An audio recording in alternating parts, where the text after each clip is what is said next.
საფრანგეთის, გერმანიის და პოლონეთის ლიდერების წერილი შეფასებების თემაა პოლიტიკურ სპექტრში. ოპოზიცია აღნიშნულ განცხადებას ქართველი ხალხის მხარდაჭერად აფასებს. ამასთან აღნიშნავენ, რომ ქართულ ოცნებასთან დიალოგის გამართვა მხოლოდ ახალი არჩევნების დანიშვნის საკითხზეა შესაძლებელი.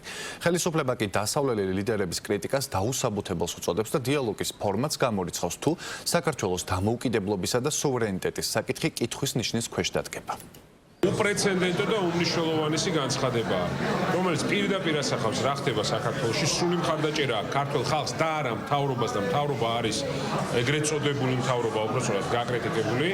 საუბარია, რომ დემოკრატიული განვითარებისას უნდა დაუბრუნდეთ, რომ ევროკავშირში ინტეგრაციის პროცესი აღვადგინოთ, მაგრამ თავად რა თქმა უნდა ეს მიემართება ყველა მხარეს. გუშინ სალომე ზურაბიშვილის გამოსვლაში წინააღმდეგობის პლატფორმის სახელით მან ჩვენი გამოსავლის გზა აჩვენა საზოგადოებას და მათ შორის პასუხია ვაიმარის სამკუთხედის განცხადებაზე. რა არის ეს გამოსავალი? ახალი წესებით, ხას უსვავ, ახალი წესებით, ან ჯერ საპარლამენტო არჩევნები, მერე თვითმმართველობის არჩევნები, ან ორივეს ერთად დაბრუნება. ეს კიდევ ერთი ძალიან მკაფიო დასტური იმისა, რომ ქართული ოცნების რეჟიმი ვერ მოახდენს ურთიერთობის ნორმალიზებას დასავლეთის სახელმწიფოებთან. ჩვენ სასაუბრო ოცნებასთან არ გვაქვს, ძალიან დიდი ხანია და თუ იქნება საუბარი ახალ საპარლამენტო არჩევნებზე და იმაზე თუ რა ნაბიჯები უნდა გადავდგათ იმისათვის რომ ჩატარდეს ასეთი ახალი თავისუფალი არჩევნები, მე ვფიქრობ რომ ჩვენ უნდა ვიყოთ მზად სასაუბროდ ბუნებრივია და ხელი შეუწყოთ კრიზისის გადაჭრას. ეს არის საქართველოს სტრატეგიული პარტნიორების და მეგობრების რჩება. ეს არის ძალიან მნიშვნელოვანი.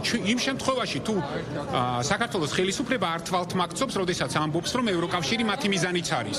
თუ ისინი ახლა სხვაგან გაწევრიანებას აპირებენ, მაშინ უნდა თქვა. გაგახსენებთ შალმიშელის შეთანხმებას და დანარჩენი. ყველა შეთანხმება, ყველა დიალოგი მიმართული იყო რას ჩამოგციცქნიდნენ, პირდაპირ მნიშვნელობით სუვერენიტეტიდან.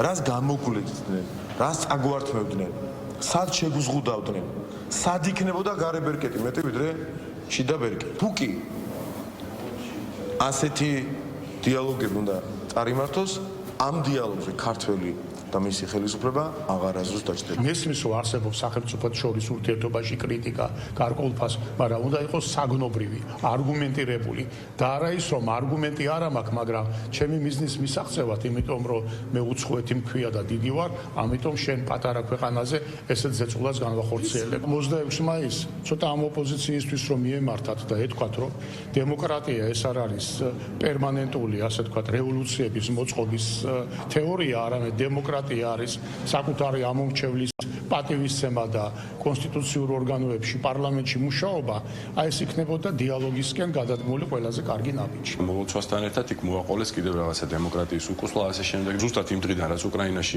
ომი დაიწყო, გვესმის ეს ფრაზა დემოკრატიის უკუსლა და მაშინ ვინმე დაგვიკონკრეტოს ეს რაში გამოიხატება. რაც შეეხება თვითონ იმ მოწოდებას, რომ ჩვენ რაღაცა დიალოგი გავხსნათ, მოდი პირდაპირ მოვუწოდენ თავიანთ ელჩებს.